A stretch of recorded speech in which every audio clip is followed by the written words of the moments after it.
Rap superstar Nicki Minaj praises President Trump for speaking out against persecution of Christians in Nigeria. I mean, because leave it to the crazy leftists, the only thing they're concerned about is Gaza. They don't care anything about Christians and black people in Nigeria.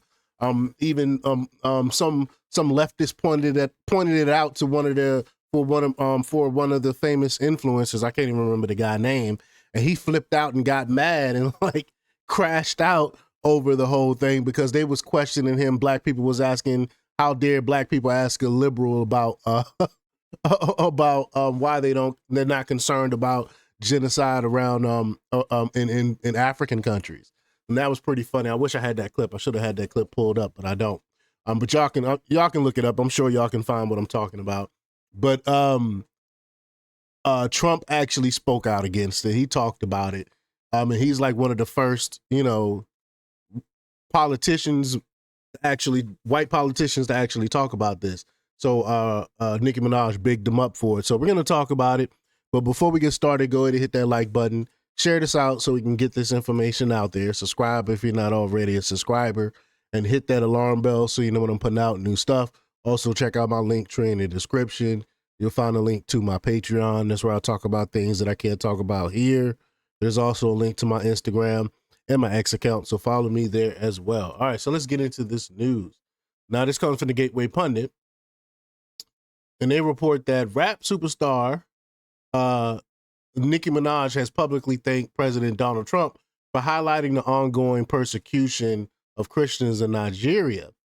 In a post to X on Saturday, Minaj shared Trump's statement from Truth Social, and expressed her gratitude for living in America. She said, Nicki Minaj wrote, "Reading this made me feel a deep sense of gratitude. We live in a country where we can freely worship God. No group should ever be persecuted for practicing their religion. We don't have to share the same beliefs in order for us to respect each other. Numerous countries all around the world are being affected by this horror, and it's dangerous to pretend we don't notice. Thank you to the president and his team for taking this seriously. God bless every persecuted Christian. Let's remember to lift them up in prayer." Wow. Amen. Shout out to Nicki Minaj, unapologetic Christian. Minaj's post included a screenshot of Trump's full statement in which he declared Nigeria a country of particular concern due to the existential threat facing Christianity there. And, the mainstream media does not talk about Christians being persecuted around the world. Christians are one of the most persecuted group in the world, and no one talks about it. Trump wrote on Friday, "Christianity is facing an existential threat in Nigeria. Thousands of Christians are being killed. Radical Islamists are responsible for this mass slaughter.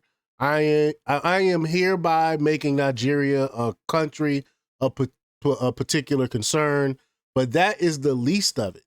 When Christians or any such group is slaughtered like is happening in Nigeria, 3,100 versus 4,476 worldwide, something must be done. I am asking Congressman Riley Moore, together with Chairman Tom Cole and the whole Appropriations Committee, to immediately look into this matter and report back to me. The United States cannot stand by while such atrocities are happening in Nigeria and numerous other countries. We stand ready, willing, and able to save our great Christian population around the world."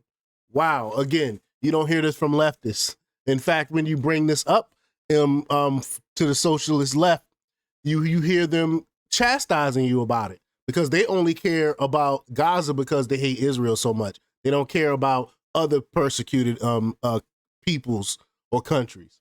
But in Nigeria, Christians are enduring widespread persecution, primarily from jihadist groups like Boko Haram, Islamic State West Africa Province, and Fulani militants who have escalated attacks in recent years. Reports indicate that thousands of Christians have been killed annually, with radical Islamists responsible for mass slaughters, kidnappings, and forced displacements in northern and central regions of the country.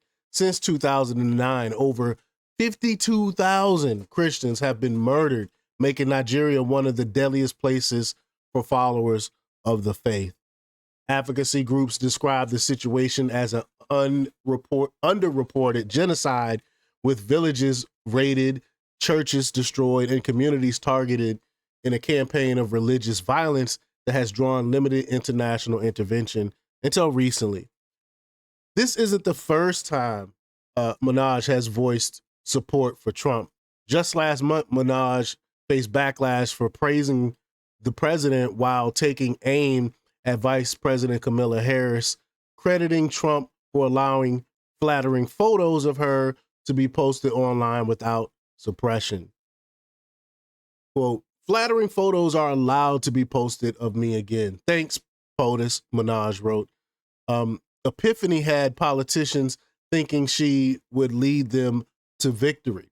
Had Live Nation thinking she knew her S, LOL. How much money did VP Harris have stacked up for her campaign again? Yikes.